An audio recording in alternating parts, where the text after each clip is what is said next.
Hello, Alex. We hope that some of you will be able to join us. Ah, and there he is. Good Hi, morning, Gigi. Mr. Comptroller. It's good to Uh, see you, Peter. do How you are know you? how happy it is for me to see you and frankly interact with the chamber so I can get in touch with a few people that actually support taking care of this traffic congestion we have out on the Beltway. I am delighted to be with you. And Gigi, thank you for your friendship and leadership, obviously. But, you know, we've been in each other's circle for some time, and I have great respect for Decades. you. It's scary But how long anyway, I'm it's been. sorry I'm a few minutes late, but here I am, happy to take questions, happy to make a short statement about the state's economic position. Whatever you A want. state of the state. You may want to introduce folks that are on the call or however you want to handle it. Yeah, actually, I think Brian would be helpful if you introduced our chairs or our board members, our guests, if you just so that Peter knows who's joined us today. Yeah, good morning, Comptroller Franchot, and welcome to the Montgomery County Chamber of Commerce's Economic Development Committee meeting. Before I introduce our chair to introduce you, I'm Brian Levine, I'm Vice President of Government Affairs for the Montgomery County Chamber of Commerce, and we want to do some introductions. I want to give everyone an opportunity if they want to say something or introduce themselves to do that. Maybe we can start with you, Charlie Scott from WMATA, to introduce good morning. yourself. Yeah, Charlie Scott with Metro. Good to see you, Peter. Mr. Cooper. Hi, Peter. It's Ed Cooper with Total Wine and More. It's good to see you. Fabulous. Give my regards to your boss. I certainly will. Yeah, no, great guy. Great company, by the way, located in Montgomery County. Thank you. Thank you. No good deed goes unpunished, Ed. So hang in there. The truth. Better days are coming. Okay, Amen. sorry for that. I won't comment anymore. Thank you, guys. Who else is out there? Comptroller Franchot, we'll move along. Leslie Ford Weber, Chair of our Legislative Affairs Committee. Leslie, do you want to introduce yourself? Sure. Good morning, Peter. It's nice to see you. Leslie Weber with Suburban Hospital and Johns Hopkins. Bill, how about you? Our board member, Bill Weichman. Hi, Peter. Nice to see you. Bill Wishman with Kaiser Permanente. Thank you, Bill. Jay, you want to go next? Thanks, Comptroller Franchot. Jay Grauberger, Executive Vice President, Clark Construction Group, also located in Montgomery County. Nice to see you, and thanks for spending the time. Yep. Hey, Tony, I see you next on my screen. Tony Parchment, co-chair of the Black Business Council of Montgomery County and founder of Upstart Connectors, a small business in Montgomery County. Is that the Golden Gate Bridge behind you? It is. It's where I'm hoping to go after this whole COVID thing. Okay. I have a son who lives out there right by the bridge. So, yeah, I'm familiar with the beauty of the West Coast, put it that way. Comptroller Franchot, next on my screen is the chair of our board, Lowell Yoder. Lowell, do you want to introduce yourself? Morning, Peter. How are you? I manage a corporate banking group for M&T Bank here in Greater Washington. Excellent. Molly, how about you? Hey, I'm Molly Mitzner with Clark Construction Group. It's good to see you. Super lobbyist John Steerhoff, do you want to go next? Mr. Comptroller, it's a pleasure to see you today. John Steerhoff from Venable. Let me use this as an opportunity to personally thank you for the work of your staff. And I'll leave it at that. You've got great staff. Yes. Thank you, John, for saying that. You're welcome. Andy, do you want to go next? Sure. Mr. Comptroller, nice to see you again. Andrew Bridge with Eagle Bank. Thank you. Can I come visit? Sure. Come on. Kidding. Yeah. Okay. Yeah, this is good. Thank you, and keep going because I just see a lot of very yeah, four more. Mel, why don't you go next? Long-time friends. Mel, why don't you go next? Mel Tull.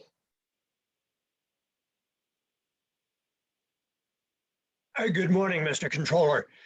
Mel Tull with Lee Development Group in downtown Silver Spring. Give my regards to Bruce. I know he's going through some challenges. I certainly will. He's in the office this morning. God bless him. Great, just a great human being. And Comptroller Franchot, let's finish up with our three people who are too shy to show their face, Amy, Paul, and Scott.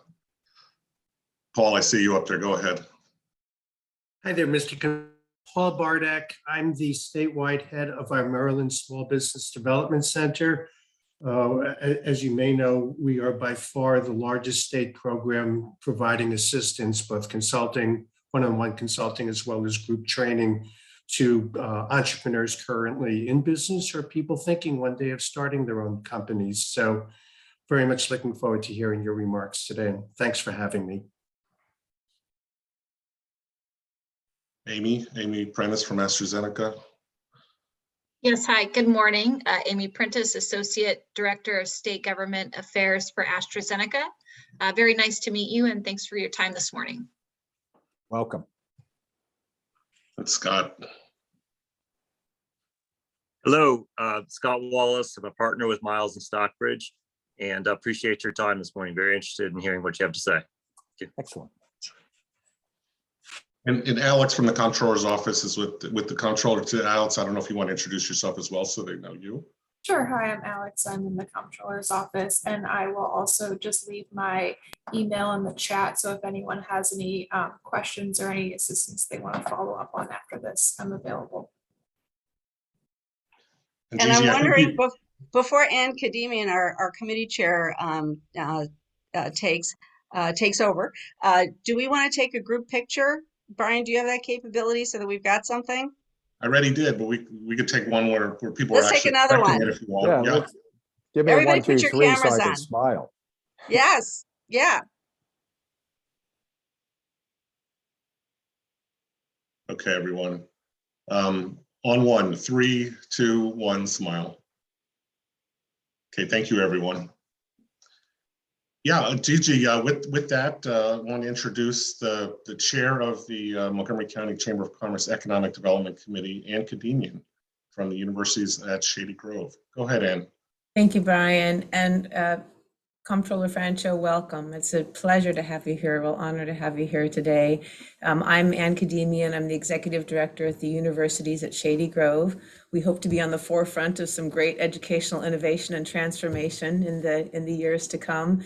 And it's my pleasure on behalf of my co-chair and myself, Joan McLaughlin. Joan couldn't join us today, but to introduce you. So I'll just say a few words and then we're really eager to hear what you have to say. So Comptroller Franchot, Comptroller of Maryland, one of the 3 statewide elected offices in the state of Maryland, elected Comptroller of Maryland in 2006 and has served in that role since then. And prior to that, Comptroller Franchot served in the Maryland House of Delegates from 1987 to 2007, representing Montgomery County. So with that, we're very eager to hear an economic update and tax update and to be able to have some dialogue with you as well. Thank you so much. Thank you. And I couldn't be happier to be here. And I just salute every one of you and all your members, Gigi, because it's been a rough go and the slog is still continuing. But, yes, I'm guilty. I represented the Takoma Park. It's the People's Republic of Takoma Park for 20 years in the legislature in Silver Spring. And, I've got a lot of experience from the Appropriations Committee where I was a subcommittee chair. And the last 15 years, I've been your statewide elected comptroller. And as my mother used to say to me, Petey, she called me when I was ranting and raving about how great I was. She said, what have you done? And that, because her phrase was, the proof is in the pudding, not what you're saying. So I'd like to report a few things about the state's economic fortunes that I am personally involved in. Number one, my agency reported a $6 billion surplus a month and a half ago. It's one-time only money.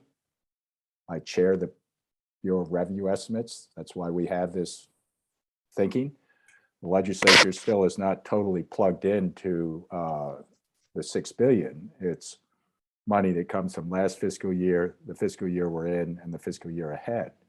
It's one time only. I emphasize that because it can't just be plugged right into the state's operating budget, but it is a significant historic amount of money. It is properly utilized as a great buffer. We can talk about that down the road, but when my mom said, hey, where the proof is in the pudding, $6 billion surplus is significant. Second of all, I happen to be lucky enough to chair the Board of Trustees of the pension system. That's a $70 billion portfolio for our teachers and retired public employees. That had a 26% increase last year. It's well on its way to being fully funded, which is, once again, an almost unheard of notion. The AAA bond rating of the state, where I deal with the rating agencies all the time, is locked in for many, many years. They have complete confidence in the state of Maryland's fiscal management. For the third year in a row, I've moved the state tax date from April 15th to July 15th. That's a 90-day interest-free loan, penalty-free loan, application-free loan. You don't have to do anything other than pay us the money you owe us on July 15th. And that has been just unbelievably successful, particularly for our small businesses, many of whom are owned by people that, this applies to. We're talking 600,000 Marylanders taking advantage of this, and it's well over $1.5 billion each year. And you can ask me about it because it has increased our tax revenues, not caused them to be in any state. Yesterday, we advertised, or the day before, a vendor portal, which is designed to empower minority women-owned businesses and other subprimes to not be, I'm not suggesting general contractors often conceal the fact they've already been paid by the state. And when their subs come and ask for payment, they say, we haven't been paid by the state. Well, this will clarify the situation. Most general contractors are fine, but there are a number that kind of play loose around the margins. So this vendor portal we're doing is, once again, you don't need a zip code, you don't need an account number, you don't need a password, you don't need anything. You can go right on right now and see every state vendor payment we paid for the last 15 months, date, amount, down to the penny. And that's going to help the small business community particularly. I serve on the Board of Public Works with Governor Hogan. I have a very solid working relationship with him built around common interests in Maryland. I mentioned the highway project that survived a 2-to-1 vote because Treasurer Kopp, who I have great respect for, is no longer the treasurer, but she was a no vote on that whole project. And now we've got the largest P3 in the country moving forward, I hope, if it could get through this legal stuff. And let me just conclude quickly with saying how I have recommended to the legislature and the governor, they spend the one-time only $6 billion. Do not put it in the operating budget. That's a bad thing because we're going to have to raise taxes to pay for it a couple of years from now.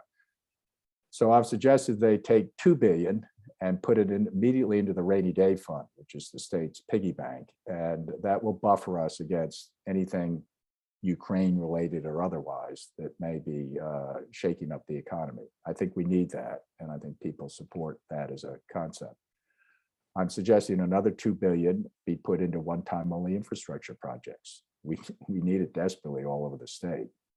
Once again, that's the kind of investment I think needs to be made. The remaining $2 billion, I would take half of it and use it for 437,000 $2,000 survival checks going out to low wage earners. I have them in my database. We know that they're still struggling. Many of them got zero relief. The idea of giving them a tax cut is humorous almost. They don't have anything. And they don't have money to pay rent. They don't have money to, it's really just unbelievable the suffering that's going on out there as of now. So I think spending $1 billion on $2,000 checks that immediately goes into the state's economy has a multiplier effect. It helps the whole state's economy. I would take $500 million of the remaining $1 billion and use it for childcare. We don't have it. We have a weird system of childcare in the state. We have 8,000 or had 8,000, now we only have 7,000 small for-profit businesses, generally owned by women and minorities that do childcare. And they're regulated like something out of Attila the Hun by the state agencies who don't understand really what a small for-profit company needs: prompt payment, support, help. Instead, what they get is harassment, late payments, et cetera. So I think we need to restructure the childcare system because it's very important for your members' employment to get women, particularly, out of the COVID bunker, so to speak, and back to work, but they need childcare. And then I would take the remaining 500 million and spend it in one-time only checks to people that you and other chambers around the state identify as worthy small businesses that are hanging on still, could survive if they got a $15,000, $20,000 check from the state, no questions asked, no application necessary, simply because you guys say, hey, we know these businesses. We know who they are. And we know the ones that may close. We've already lost anywhere between 30 and 40,000 small businesses because we didn't connect the relief with the shutdowns. Hopefully we're getting out of the shutdowns and the restrictions, but we still have, I think, a good 10,000 businesses out there that we could still save. And I suggest that would be a good one-time only use of the remaining money. However, that's just me. I'm the comptroller. I'm not the Senate president or the speaker, and I'm certainly not the governor. But I'd also like to just conclude by asking you your sense on Ukraine, because I, as the chair of the board of trustees, we don't have the power to disinvest. But I wrote yesterday to the chief investment officer saying we have approximately $200 million in Russian investments, Russian companies. I'd like you to divest. He wrote back and said, well, they've already dropped half in price. They're only worth 97 million now because the economy is collapsing over there. I said, good, keep it up. But don't have our money managers buy any new Russian.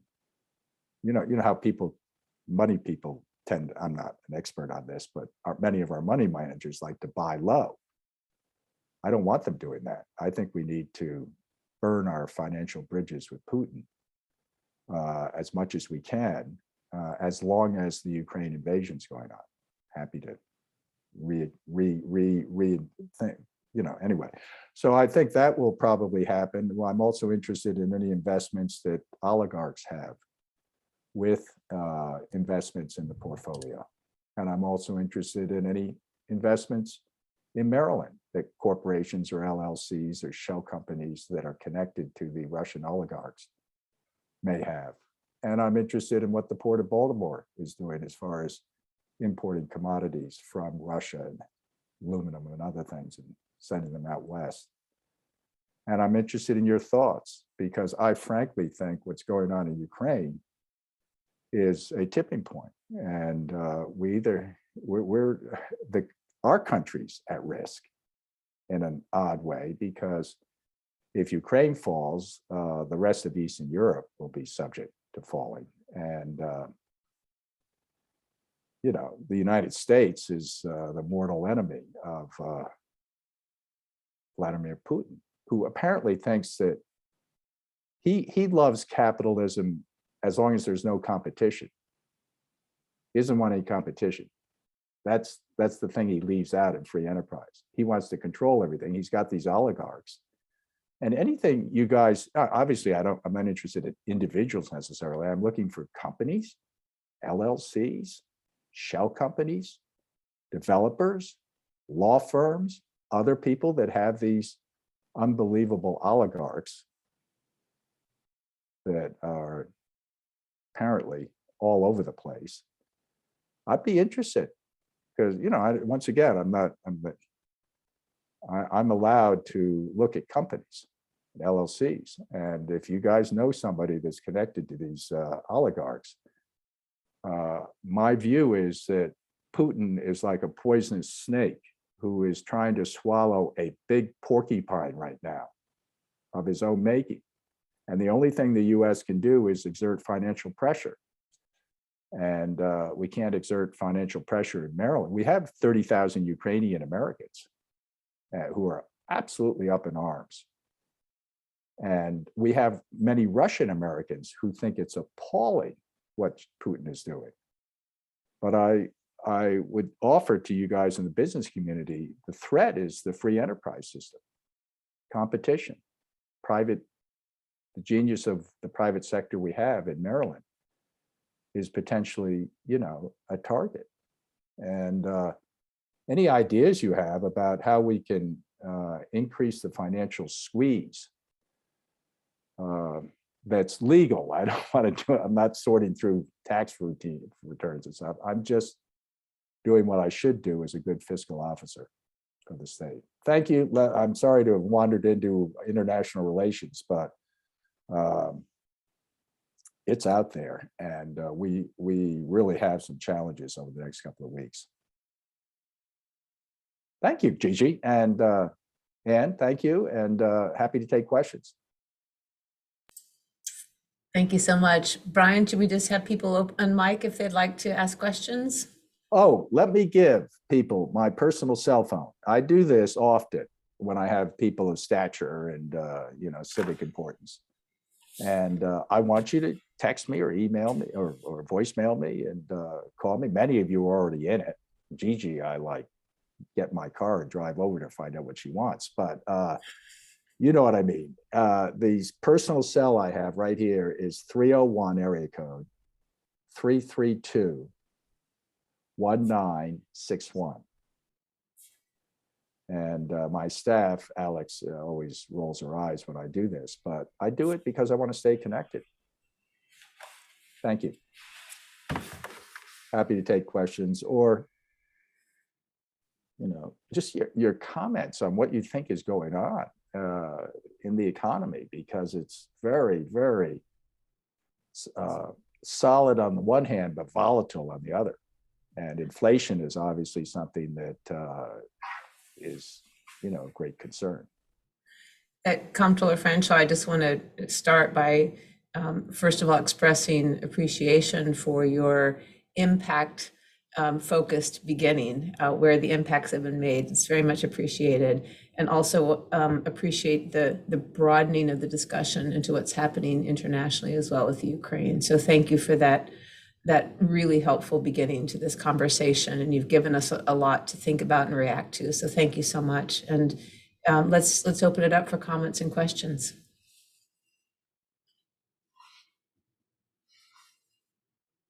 Did I put everyone to sleep? No, I'll get people started. I have a question thanks, that really Gigi. reaches back. Yeah, I mean, because I there's so much to talk about. And I have two things quickly. One is there any chance to use, or maybe you're already doing this, and I know so much is going on, but unemployment insurance, those rates really clobbered a lot of our companies of all sizes. And I'm wondering, is there a chance to, and I know that it was an issue, everybody's rates went up, not as badly as they were going to go, but up. I'm just wondering, is there any opportunity to mitigate the impact that's had as a one-time thing, just to get that unemployment insurance fund back to wherever level it was supposed to be? I know I'm not using the right language on this, but that was really that really clobbered a lot of our companies. And again, I know the state did put money in, so it wouldn't be as bad, but it was still bad. So I'm just wondering, is there any opportunity to further fix that, or have you already done it? It should be. We should take a holiday. The state should take a holiday. I mean, when I talk about $6 billion, I mean, I know where the $6 billion is. Half of it's sitting in a bank account. We have to blow dust off it every once in a while. It's just sitting there. And so I'm not sure what the fiscal note is on a forgiveness for a year on any unemployment rate increases. Furthermore, the unemployment process by the state of Maryland has been a just raging debacle. I mean, this is an agency that, unbeknownst to everybody, because it's kind of hidden, because we get a ton of federal unemployment payments that goes to the Department of Labor. They then mix it in with the state component of unemployment, and people file claims and they act on them. Well, unbeknownst to them, we in the comptroller's office found that the Maryland and federal treasuries had been looted by fraudsters. What's the damage? Over the last year and a half, $14 billion in unemployment claims have been made. Our folks who are expert in this whole field, because we're used to playing whack-a-mole with the same fraudsters that we're dealing with in labor, because they're always trying to get into the Maryland database and file fraudulent tax refund requests. So we know who they are. We always often see them. The same thing. Anyway, our experts went in and looked at the Department of Labor and said, do you guys have any fraud? And they said, oh, no. We haven't had any fraud. In fact, we have almost 1 million fraudulent fraudulent unemployment claims that we have put aside. This is great. Well, our people looked at it and said, yeah, but right after they did that, because these things were plants, this is what the fraudsters do. They send in fraudulent returns, obviously fraudulent ones. Then the agency puts them aside and says, hey, we got this covered. They didn't have it covered. We're estimating that $2 billion of the $14 billion went directly to fraudsters, out of state, most of them out of country. And I just offer that as an unbelievable statement about if we are now assessing higher rates to our small businesses around the state without giving them a holiday from any unemployment rate increase at all. It borders on the, well, we're continuing to look at it, and we're doing a full report that the legislature mandated we do. But this was a shocking finding. And, the governor had unemployment filed for himself. He obviously had it off. I had it filed on my stuff. Everybody had my financial information down to the penny, but my staff said, well, you look like you're still employed. So they didn't, that we didn't approve it when we found out about it was going. But the treasurer's deputy had a $6,000 unemployment claim that was a fraud put on her debit card. And so we let her know that I think it was less than 24 hours later that she really ought to be on the alert about this. So she went and tried to get the $6,000 off her debit card. It had already been transferred out of country. So for the state of Maryland to stand on its high horse and say, oh, we need to assess a higher rate without giving you a holiday for a year is pretty unbelievable to me. And Well, it just seems like feel free to launch a effort to get that done, because I'll bring it up at the next Board of Public Works meeting, March 9th, I think it is. If you give me some data on it, Gigi, I'm happy to use the bullet pulpit. All I know is what our members have said, which is, I guess my suggestion here is, if you've got all this extra surplus money, couldn't you just put some of it in that unemployment insurance so you don't have to hit our members, all the companies. Exactly. And it doesn't seem to me to be that hard. If you've got extra money and you can use it for one-time stuff would be get it back up to where it needs to be, and don't torture all the businesses with getting it back up to where it needs to be, whatever the magic formula is. But I just wanted to know if there was any thought given to that. And if there isn't, I wish there would be. Well, I'm not the governor. I assume he thought true. about it because he lowered part of it. He's a rational functioning adult. And if you give me some data, and Alex, if you could make sure we get it and we, do our own due diligence, and then we suggest something, everything is possible right now because there's no coordinated way of spending this money. It's just like a piñata right now. People are grabbing hold of a little here, money there, and it's kind of the Wild West down in Annapolis right now. Yeah, but great idea, and that is worth today's meeting simply to do that. And I saw Paul was representative of these new startup businesses. It's critical for them. So yeah. Feel free. In the Montgomery Chamber, you've got my cell phone, so you can keep me in the loop. Thank you. Comptroller Franchot, Brian Levine with the Chamber. Can you talk a little bit more about the Board of Revenue Estimates, and are they meeting this month? And when they come out with their quarterly revenue estimates, what does that mean for the budget that they're working on in Annapolis? Well, we come back up with the final amount that everybody agrees cannot be breached as far as this. And, you know, we don't have any mandatory authority. We simply are reporting to the legislature and the governor what the dollar amount is. We've done that for a start. We have a very collaborative system in Maryland, unlike Virginia, where they have Republican and Democratic figures floating around. We have something where the governor's staff and the legislative staff and the treasurer's office and the comptroller's office all work collaboratively. So we have a common figure that is never really been violated by the debt affordability and by the capital spending and by the operating budget. So stay tuned on that. But, you know, that's not the issue. The issue is, what do we do to help those, in my view, particularly an area like Montgomery County, which is heavily impeded, I think, by what I call an over-regulatory zeal by local officials on the business community, where we, you know, need to be more competitive with Virginia and DC. But where the county has an unbelievable opportunity, in my view, because I think the future of the state's economy is going to be this intersection between government, federal government, and technology.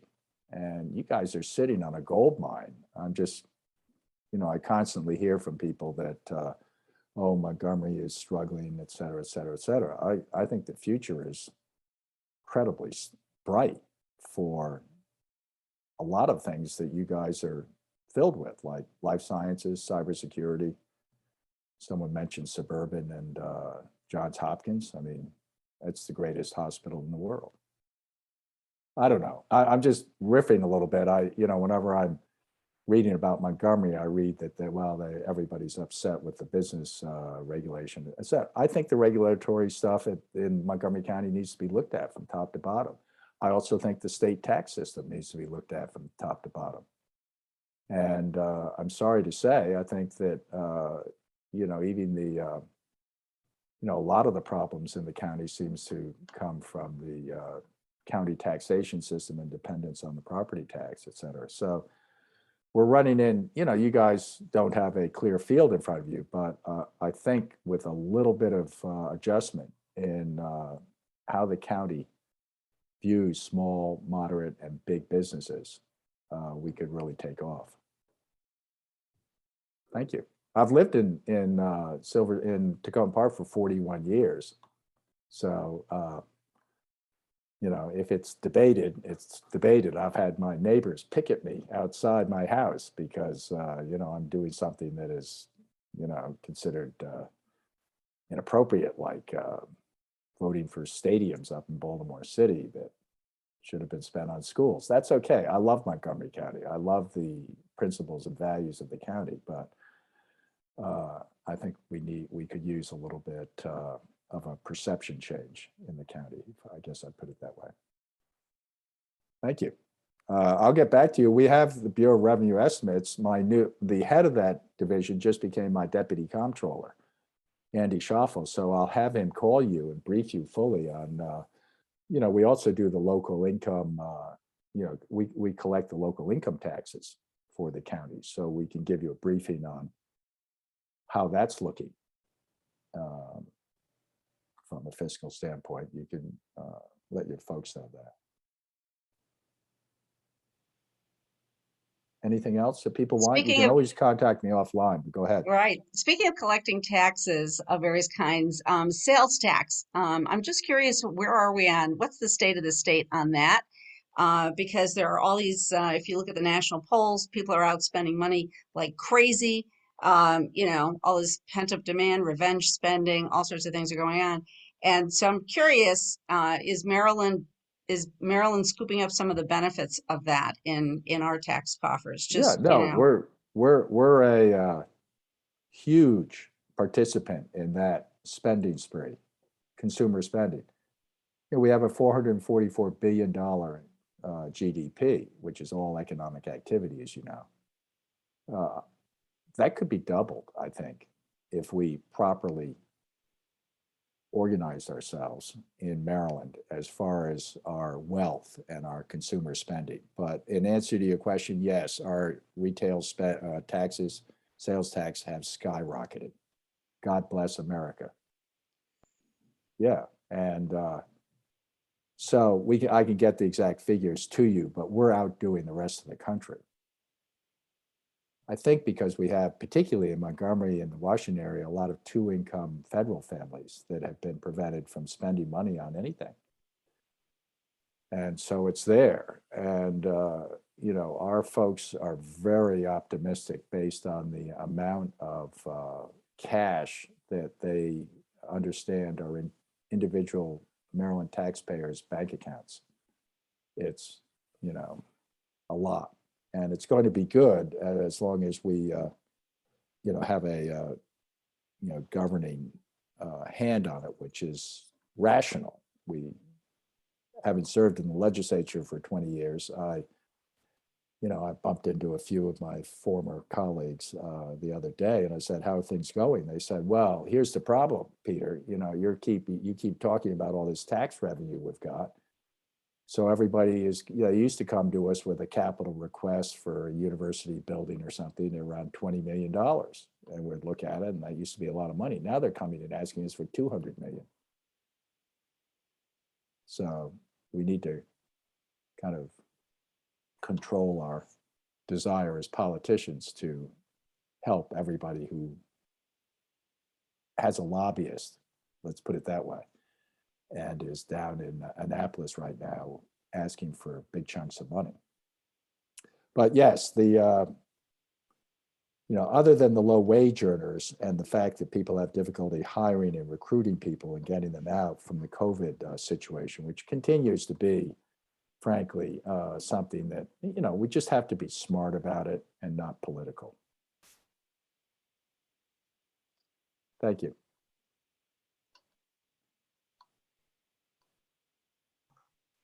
I think we have time maybe for one more question for the comptroller before we let him go do the business of the state. Any other questions for Mr. Franchot?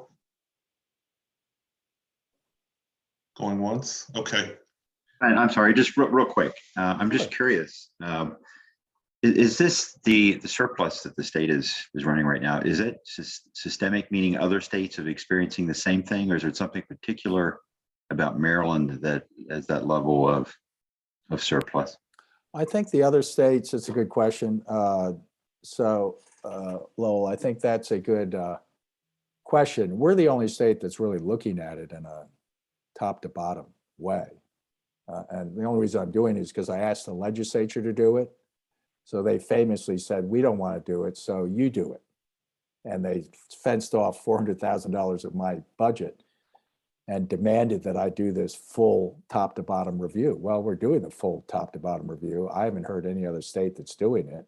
We've had 7 meetings so far of the work group. It's made up of my experts, and we're finding some stunning information from it. Yeah, we have received $70 billion in federal relief in the last 18 months, $70 billion. Going, a lot of it, some of it went into the Paycheck Protection Plan, went to the private sector, but that is like a fire hydrant of cash has come into the state. Did other states receive commensurate amounts? Yes. Are they doing a review like we are? No. And the legislature thought they were handing me a porcupine, and I said, no, this is not a porcupine. Thank you. Throw me in the briar patch, because we're doing it, and it's got all sorts of things like, the fact that most of the small business grants were given out on a first come, first served basis. So everybody in Montgomery County got them because everybody's sophisticated enough to figure out the process. People in Prince George's County with roughly the same population and number of businesses got half of what we got, because it was by the time they got their act together, there was no money left in the particular thing that was being looked at. And so we've got a lot of recommendations for best practices and, correcting this in future pandemics. But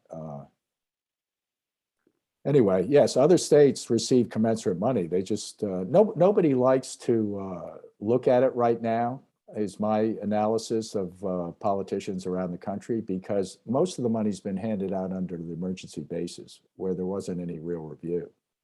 Just people that had connections. Got it. That's it, because it was all, I mean, we're still dealing with a flood of so-called emergency procurements. And I have been, put it this way, nothing's silent about me except the T at the end of my name, because I'm sick and tired of these emergency procurements coming after the fact for board approval. And so it was, it's troubling to me. And I think that lessons learned are going to be important, and we'll be publishing that in another couple of months, I think. Feel free to come down and talk to us about it. We have this thing absolutely nailed to the wall because, I'm the chief financial officer. Any chief financial officers on the call? Because guess what? We actually, or our excellent staff, someone mentioned excellent staff, that's who I have. I have an excellent staff, and they have got this thing fully in their sights, locked and loaded, and it is going to be a bombshell when it lands, because it's a combination of wishful thinking and good intentions running into an unbelievably chaotic, bad implementation plan. And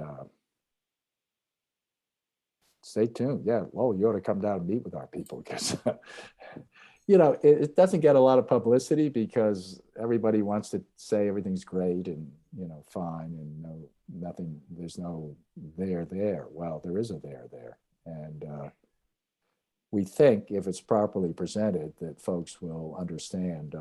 For example, the Department of Labor needs to have the same kind of cybersecurity partnership with the private sector that we have in the Comptroller's office.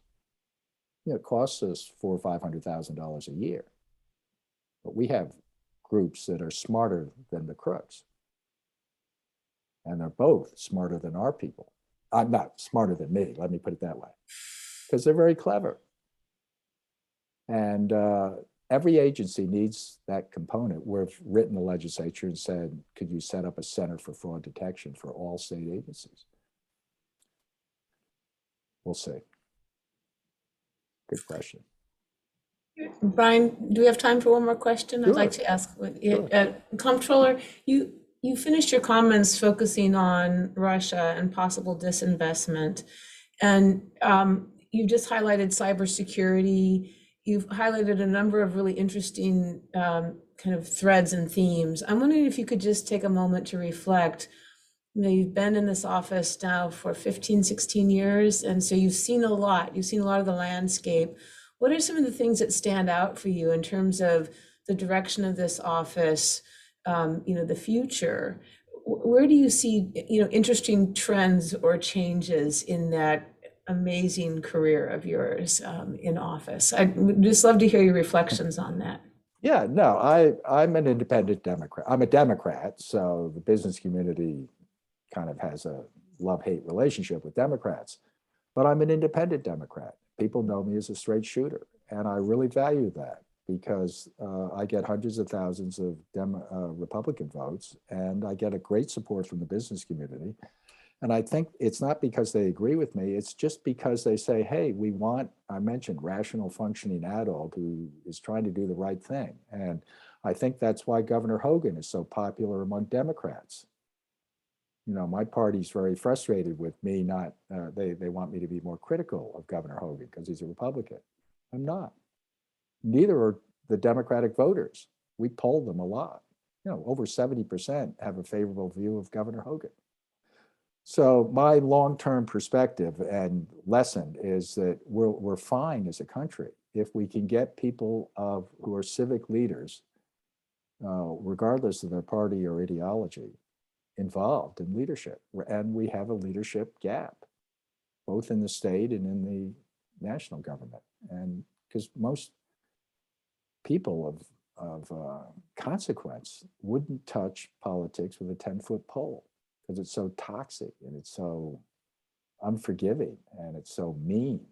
And so, yeah, I'm a little concerned about that, but I'm also always optimistic that in the long range of things, the country's going to do fine, and Maryland is going to do really fine because of the geographic proximity to the federal government and the fact that we have a state that is diverse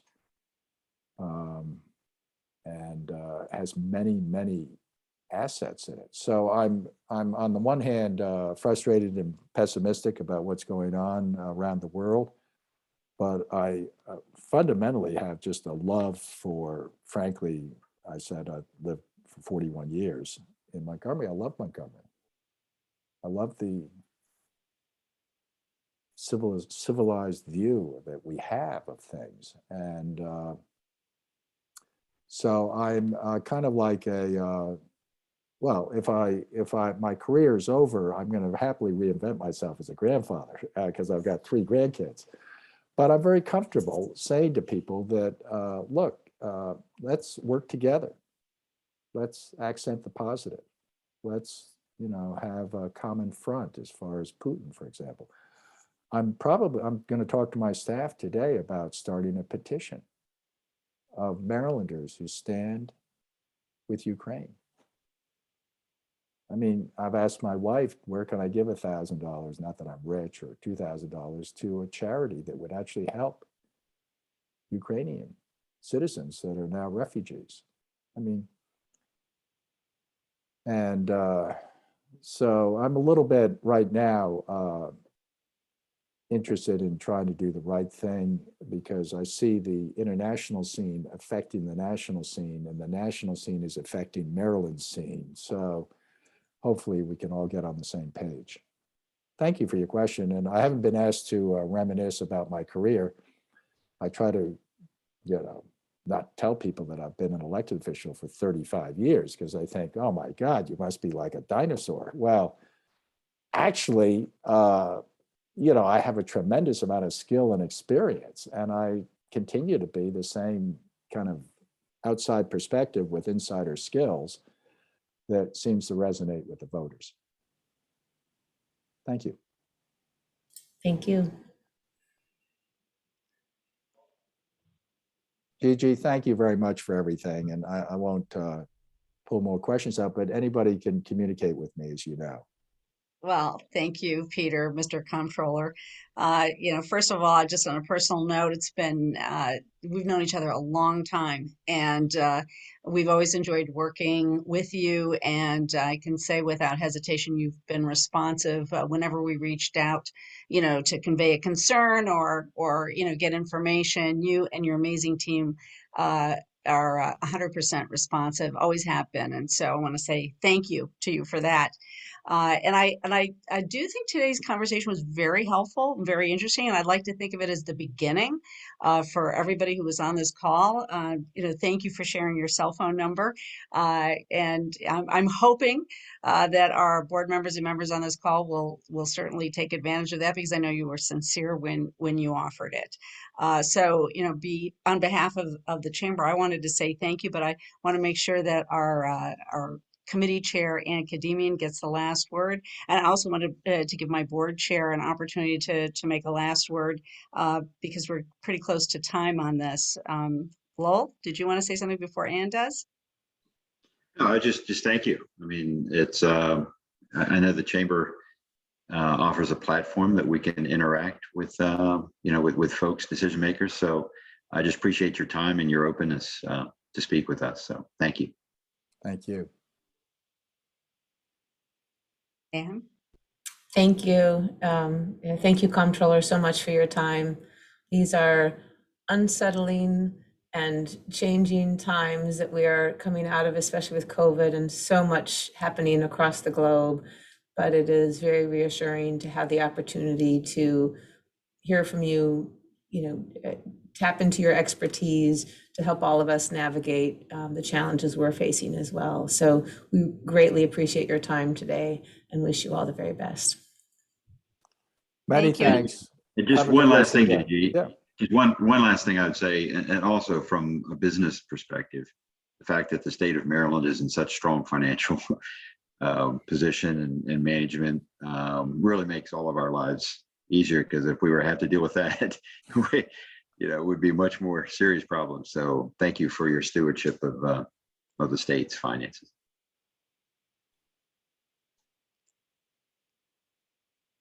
Gigi, I'm going to check out. Thank you very much. Make sure you keep me informed about anything that is of concern to your membership. And